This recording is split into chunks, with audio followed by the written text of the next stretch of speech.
வணக்கம். இன்றைக்கி பேச போகிற டாபிக் வந்து ஒரு யோகியின் மேல் வந்து பல பெண்கள் ஈர்க்கப்படுறாங்க அப்படின்னு வச்சுக்கோங்களேன். ஸோ இதிலேருந்து அந்த யோகி வந்து எப்படி தப்பிப்பாங்க, இல்லை இந்த பெண்கள் வந்து இந்த பெண்களின் நிலைமை என்ன, ஏன் வந்து இவங்க வந்து இப்படிலாம் வந்து ஒரு யோகியின் மேல் வந்து ரொம்ப லெவல் வந்து அப்சஸ் கொள்கிறாங்க அப்படிங்கிறதுக்கான இதை வந்து பார்க்கலாம் இன்றைக்கி. ஆக்சுவலாக இது வந்து எனக்கு இந்த டாபிக் என்ன அப்படின்னு பார்த்தீங்கன்னா, எனக்கு வந்து நான் பார்த்தது அப்படின்னு சொல்லிட்டு சொல்லலாம். ஏன் அப்படின்னு கேட்டிங்கன்னா, ஸ்டார்டிங்கில் வந்து எனக்கு தெரிஞ்ச ஒரு பெண் வந்து என்ன சொன்னா அப்படின்னு கேட்டிங்கன்னா, நான் வந்து ஒரு யோகியை வந்து கல்யாணம் முடிக்க போகிறேன் அப்படின்னு சொல்லிட்டு சொன்னான். எனக்கு டக்குன்னு ஒரு ஷாக் வந்தது. எதுக்கு அப்படின்னு சொல்லிட்டு கேட்டேன். நான் வந்து சரி நம்மளுக்கு தான் ஏற்கனவே வந்து எனர்ஜி அப்சர்வ், அதாவது ஒரு திங்கிங் அவங்க எடுக்கிறாங்க அப்படின்னா ஏன் எதுக்கு அப்படின்னு சொல்லிட்டு தெரியும்.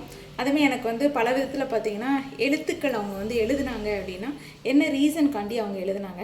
அன்றைக்கி கூட ஒரு ட்வின் ஃப்ளேம் வந்து சொல்லியிருந்தாங்க. அதாவது இப்போ ரெட்டைச்சுடர்லேயே வந்து நீங்கள் எழுதுனீங்க அப்படின்னு சொல்லிட்டு கேட்டிங்க அப்படின்னா என்ன ஆகும் அப்படின்னா, நீங்கள் ஏன்னா நான் அந்த ஸ்டேஜஸ்லாம் கடந்து வந்தனால நீங்கள் எந்த ஸ்டேஜில் இருக்கிறீங்க அப்படின்னு என்னால் புரிஞ்சிக்க முடியும்.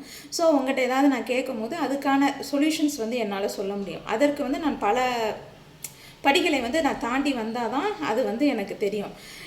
ஸோ சில பேருக்கு வந்து இது புரியாது. அவங்க வந்து ஏதோ ஒன்று அவங்க பண்ணுறாங்க அப்படின்னு சொல்லிட்டு பேசிக்கலாக வந்து அது நம்ம வந்து எனர்ஜி வைஸாக அவங்கள வந்து அப்சர்வ் பண்ணிடுவோம். அவங்களுடைய தாட்ஸ் என்னன்னு சொல்லிட்டு தெரிஞ்சிடும். ஸோ எனக்கு வந்து என்ன ஏதோ ஒன்று இருக்கு ஏன் அப்படின்னு கேட்கும்போது, இல்லை எனக்கு தோணுது. எதுக்கு சும்மா தோணும், ஏன் வந்து சும்மா தோணுது அப்படின்னு சொல்லிட்டு கேட்கும்போது ஒரு சோல் கனெக்ஷன்ஸ் இருக்கிற மாதிரி இருக்குது.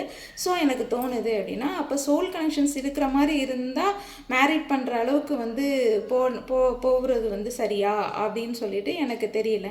ஸோ அடுத்த பிட்டு போட்டு பார்ப்போம், என்னதான் நடக்குது பார்ப்போம். நம்ம தான் கேட்டு என்ன அப்படி தெரியாத மாதிரி கேட்டோம்னா அவங்க பல விஷயங்கள் நம்மளுக்கு வந்து வரும்.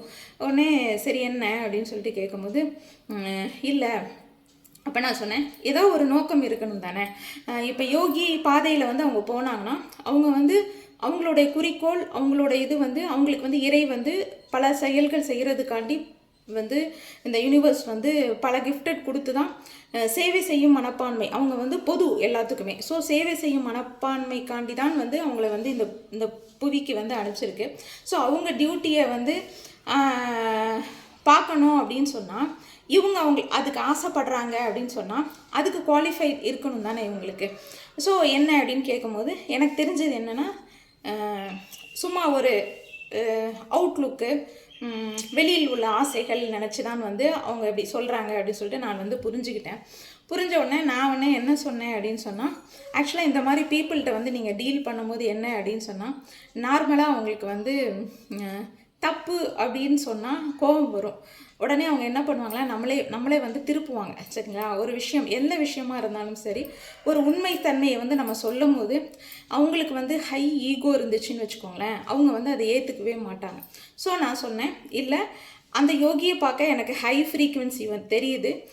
ஸோ உன்னுடைய ஃப்ரீக்குவென்சி அவங்க ஃப்ரீக்குவென்சி வந்து மேட்ச் ஆகலை. என்றைக்கும் வந்து ஒரு ஃப்ரீக்குவென்சி மேட்ச் ஆனால் தான் இது வந்து அக்யூரேட்டாக நடக்கும் அப்படின்னு சொல்லிட்டு நான் சொன்னேன். ஸோ இதை தான் நான் சொன்னேன். அதான் ஆக்சுவலாக ஆசை இருந்தால் ஃப்ரீக்குவென்சியை வந்து உயர்த்திக்கோங்க அப்படின்னு சொல்லிட்டு சொன்னேன்.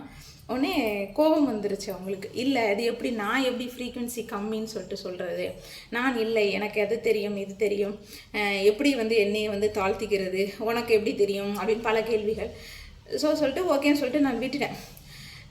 இது நடந்து அப்புறம் ஒரு 1 இயர்க்கு மேலே ஆனதுக்கப்புறம் அந்த யோகியின் கிட்டேயே வந்து எனக்கு வந்து போகிற வாய்ப்புகள் எனக்கு வந்து கிடச்சிச்சு. அப்போ வந்து இறை வந்து எனக்கான ஒரு பணியை வந்து கொடுக்குது.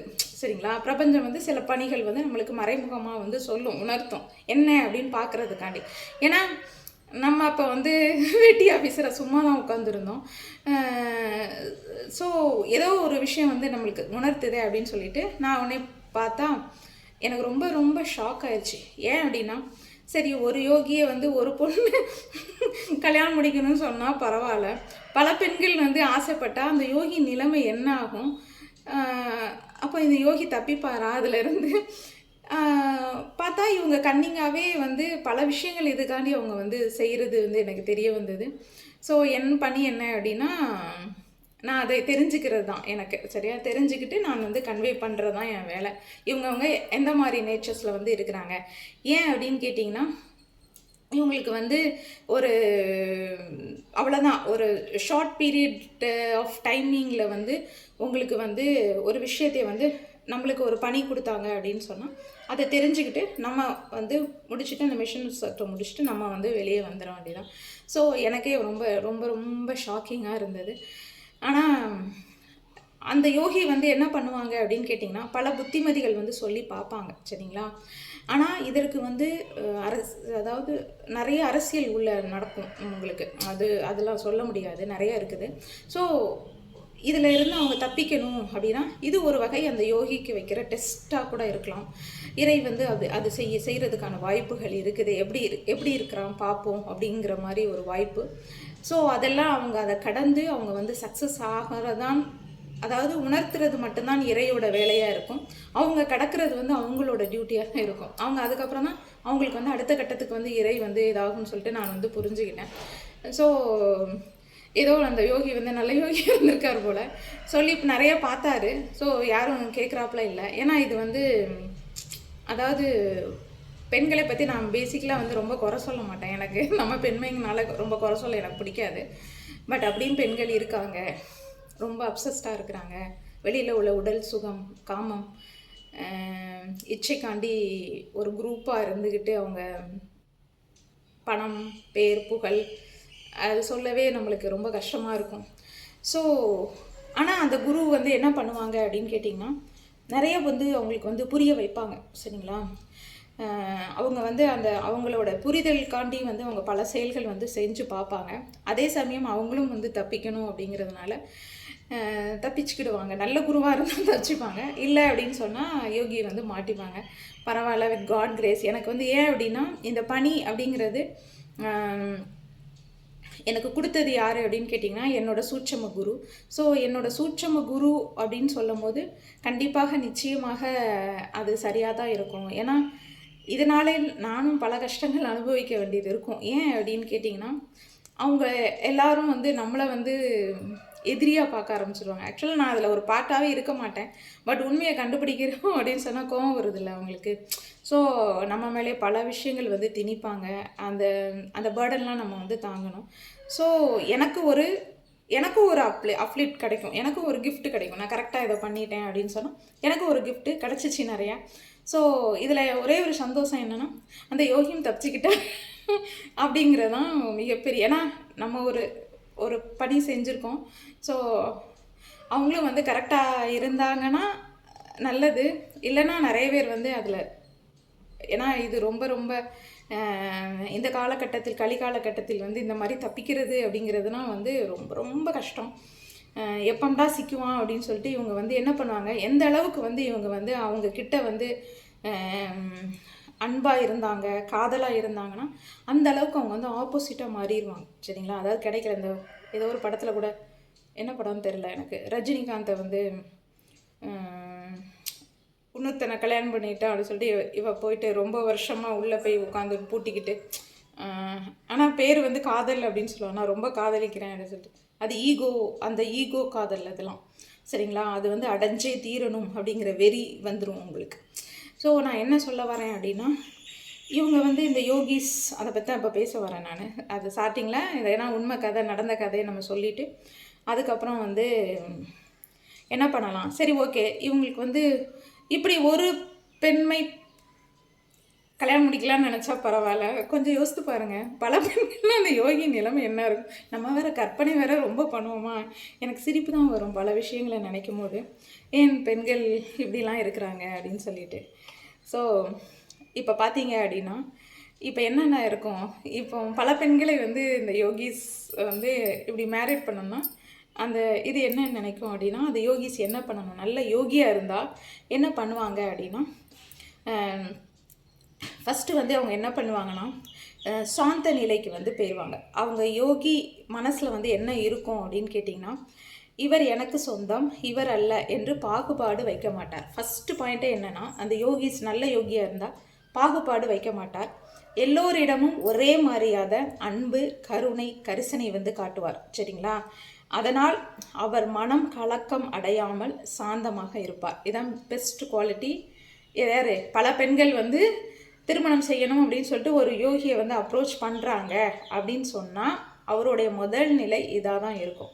ரெண்டாவது நிலை என்னென்னா, அந்த அன்பை வந்து பரவ செய்வார். என்ன சொல்வார் அப்படின்னா, அவரோட அன்பையும் ஆற்றலையும் தனிப்பட்ட முறையில் பெற வேண்டும் அப்படிங்கிற ஆசை வந்து இருக்கக்கூடாது.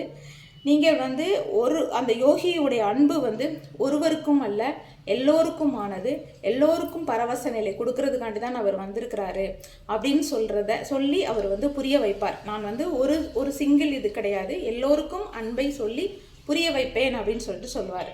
அதுக்கப்புறம் ஆன்மீக வழிகாட்டியாக இருப்பார். இப்போ அந்த பெண்கள் இருந்தாலும் அவங்களுக்கு வந்து என்ன சொல்லுவார் அப்படின்னு கேட்டிங்கன்னா, இது வந்து ஒரு விதமான ஈர்ப்பு. இந்த ஈர்ப்பை வந்து நீங்கள் ஆன்மீக பாதைக்கு வந்து திருப்புங்கள் அப்படின்னு சொல்லிட்டு அவர் வந்து சொல்லுவார். இப்போது அந்த பெண்கள் வந்து அதை வந்து ஆன்மீக பாதையாக வந்து அவங்க திருப்பிட்டாங்கன்னா அவங்க வந்து அது முன்னேற்றம் அடையலாம். இன்னொன்று என்ன அப்படின்னு கேட்டிங்கன்னா, கர்மா விதிப்படி என்ன அப்படின்னு சொன்னிங்கன்னா, சில பெண்கள் வந்து சில யோகிகள் வந்து இதை வந்து ஏதோ அந்த காலத்தில் இதில் வந்து இருந்து ரொம்ப நாள் கழிச்சும் சில திருமணங்கள் வந்து நடக்கிற யோகிஸும் வந்து இருக்கிறாங்க. அதை கல்யாணம் முடிக்கணும் அப்படின்னு கர்ம யோகம் இருந்து அப்படி இருக்குது, விதி இருக்குது அப்படின்னா அவங்க பண்ணுவாங்க. ஆனால் பெரும்பாலான யோகிகள் வந்து ஒரு குரு சிஷ்யன் அப்படிங்கிற ஒரு உறவில தான் வந்து பெண்கள் இருப்பாங்களே, அவர் யோகிகள் இருப்பாங்களே ஒழிஞ்சு திருமணம் அல்ல அப்படிங்கிறதையும் அவங்க இது பண்ணியிருப்பாங்க. ஸோ வந்து இது வந்து சோதனை காலம். அதாவது இப்படி பல பெண்கள் இப்படி அந்த யோகியை வந்து ஈர்க்கப்படுறது என்னன்னா யோகியினுடைய சோதனை காலம் அப்படின்னு சொல்லிட்டு சொல்லலாம். இது எதுக்காண்டி அப்படின்னு கேட்டிங்கன்னா, அவருடைய தவ ஆற்றல் விரத நிலையை காப்பாற்றுகிறாரா அல்லது ஆசைக்கு அடிபணிகிறாரா என்பதே வந்து அந்த சோதனையோடது. உண்மையான யோகியாய் இருந்தால் அந்த சோதனையை வென்று சமநிலை காத்து நிற்பார். சரிங்களா? ஸோ பல பெண்கள் வந்து திருமணம் செய்யணும்னு ஆசைப்படுறாங்க அப்படின்னு சொன்னால் அவங்க வந்து யோகி வந்து தனிப்பட்ட பந்தத்தில் சிக்காமல் அனைவரையும் ஆன்மீக முன்னேற்றத்திற்கு இட்டு செல்றதுக்காண்டி தான் வந்து பண்ணுவாங்க. ஸோ ஓகே, அப்படி இவர் சொல்லியும் அவங்க புரிபடலை அப்படின்னு சொன்னால் இதுக்கு என்ன நடக்கும், அந்த பெண்ணுக்கு என்ன நடக்கும் அப்படிங்கிறத அடுத்தது பார்க்கலாம். இது எப்படின்னா, இது ஒரு ஆன்மீக சிக்கலான ஒரு டயலமா கொண்டு போய் நிறுத்திடும் அந்த பெண்களை.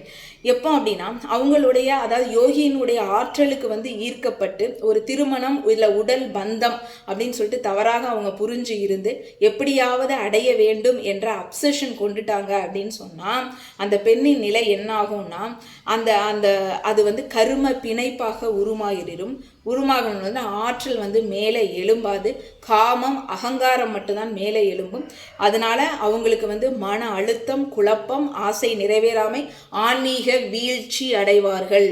எந்த அளவுக்கு வந்து ஆன்மீகத்தை நீங்கள் எடுத்துட்டு வந்தீங்களோ அந்த அளவுக்கு ஆன்மீக வீழ்ச்சி அடைஞ்சிருவீர்கள்.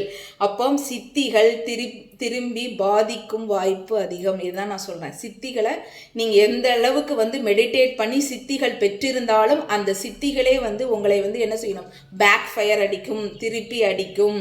சரிங்களா? ஸோ உண்மையான யோகி வந்து அந்த தவ ஆற்றல் வந்து அந்த சித்தியின் தாக்கத்தை வந்து அவங்க வந்து என்ன பண்ணிடுவாங்க, எளிதாக யோகிகள் வந்து நல்ல யோகிகளாக இருந்தால் என்ன பண்ணுவாங்க, அந்த தாக்கத்தை வந்து அவங்க எளிதாக கடந்து விடுவார்கள். அவங்க தபஸ் மூலமாக அவங்க வந்து ஆன்மீக ப்ரொடெக்ஷன் ஷீல்டு அவங்களுக்குள்ளே அவங்க வந்து போட்டுப்பாங்க. ஸோ அந்த தவறான ஆற்றல் வந்து அவங்களுக்கே வந்து என்ன பண்ணிடும், திருப்பி போயிடும். சரிங்களா? ஸோ யோகிஸ் வந்து சொல்கிற வரைக்கும் தான் சொல்லி பார்ப்பார். சொல்லுறதை நீங்கள் கேட்கல அப்படின்னு சொன்னால் அவருக்கான ஆற்றலை வந்து அவர் தபஸ் மூலமாக வந்து அவருக்கு வந்து ஒரு ப்ரொடெக்ஷன்ஸ் போட்டுட்டு அவரை வந்து தாக்காமல் இருக்கும் போது அகெயின் நீங்கள் வந்து பண்ணினீங்க அப்படின்னு திருப்பி வந்து போனீங்கன்னா அந்த நீங்கள் அடிக்கிற வந்து உங்களுக்கு திருப்பி அடிக்க ஆரம்பிச்சிடும். ஸோ ரொம்ப ரொம்ப வந்து கவனமாக இருக்கணும். ஸோ ஏன் சித்தி அப்படிங்கிறது, இப்போது நீங்கள் என்னதான் மெடிடேட் பண்ணியோ இல்லை மந்திர சொல்லியோ நீங்கள் பல சித்திகளை வந்து நீங்கள் கைப்பற்றி வச்சிருக்கிறீங்களா, அந்த சித்திகள் எல்லாமே வந்து கருவி தான். சரிங்களா? அதை வந்து காமம், ஆசை, கட்டுப்பாடு, அடுத்தவங்களை வந்து கட்டுப்படுத்துறது, இதுக்கு ஏதாவது நீங்கள் வந்து பயன்படுத்துறீங்கன்னா அந்த சித்தி வந்து மந்திர தந்திர தோஷமாக உருவெடுத்து விடும். சரிங்களா? ஸோ இது வந்து இதுக்கு பேர் என்னன்னு கேட்டிங்கன்னா சக்தி துஷ்பிரயோகம். சரிங்களா? ஸோ சக்தி துஷ்பிரயோகம் நீங்கள் பண்ணிட்டீங்க அப்படின்னு சொன்னால் அந்த பெண்ணிற்கு வெறுமை, மனக்குழக்கம், தோல்வி தான் வந்து அடைஞ்சிக்கிட்டே இருப்பாங்க, வெற்றியே அடைய மாட்டார்கள். ஸோ சரியான புரிதல். இப்போ யோகியை பெற வேண்டும் என்ற ஆசை வந்து உண்மையில் என்ன, நான் இதை சொல்கிறது என்ன அப்படின்னா, இன்னர் யூனியனை குறித்த தேடலுக்கான ஒரு பாதை தான் அதுவே ஒழிஞ்சு, அதை வந்து உடல் சம்பந்தமாக இல்லை பணம் சம்பந்தமாக இல்லை பகட்டுக்காக நீங்கள் வந்து ஆசைப்பட்டீங்கன்னா அதில் வந்து உள்ள திரும்பி இருக்கிறதும் போச்சு லொல்லக்கண்ணா அப்படிங்கிற மாதிரி இருந்த ஆன்மீக அறிவையும் இழந்து சித்த பிரமை பிடிச்சு நீங்கள் வந்து போயிடுவீங்க. இதுதான் வருவது. ஸோ போதுமான வரைக்கும் அந்த அந்த அந்த அந்த கர்ம பந்தத்தை வந்து குரு யோகிகள் வந்து தீர்க்கிறதுக்காண்டி தான் வந்து அவங்க வந்து பாடுபடுவாங்க. இல்லை அப்படின்னா அவங்களுக்கே அந்த பெண்மணிக்கே வந்து துன்பம் ஏற்கும். யோகி பாதிக்கப்பட மாட்டார். ஆனால் அவங்க யோகியாக இருக்கிறதுனால பல செயல்கள் மூலமாக அவங்க என்ன பண்ணுவாங்க, உணர்த்திக்கிட்டே இருப்பாங்க அவங்களுக்கு. ஸோ இது வந்து இது இப்போ கிடையாது, அந்த காலத்தில் இருந்து சித்தர்களுக்கு எல்லாமே இது நடந்த கதை தான். ஏன்னா காமம் அப்படின்னா திருப்பி அதை தான் நான் சொன்னேன். காமம்ங்கிறது அவ்வளோ எளிது கிடையாது, காமத்தை கடக்கிறது எளிது கிடையாது, பணத்தாசையை வந்து விடுறது வந்து எளிது கிடையாது, பதவி ஆசையை வந்து நீக்கிறதுங்கிறது வந்து ரொம்ப வந்து கஷ்டம். ஸோ நீங்கள் வந்து கவனமாக இருங்க, சரிங்களா? எவ்வளோத்துக்கு நீங்கள் வந்து ஸ்பிரிச்சுவல் ப்ராக்டிஸ் பண்ணி அதை வந்து தவறாக வந்து பயன்படுத்தி அடுத்தவங்களை வந்து தப்பு குழப்பணும் அப்படின்னு சொல்லிட்டு நீங்கள் நினச்சி கஷ்டப்படுத்துகிறீங்களோ அது ஃபுல்லும் ஒரு நேரம் உங்களுக்கே வந்து திருப்பி அடிக்கும். ஸோ நீங்கள் ஈர்க்கப்படுறதுக்கான ரீசனே என்ன அப்படின்னா, யோகி வந்து எப்படின்னா உடல் மனம் ஆன்மா வந்து ரொம்ப சுத்தமாக சாந்தமாக வச்சுருப்பாங்க. ஸோ அவங்களுடைய தவ ஆற்றல் ஒளி சாந்த காந்தம் தான் வந்து உங்களை வந்து இழுக்கும். இது வந்து அவங்க என்ன நினச்சிக்கிறாங்கன்னா, எல்லாருமே அது பூரண அன்பு, அவங்கள வந்து நம்பிக்கை உணர்வாக, அது ஓகே, சரிங்களா? அதுதான் வந்து உண்மை.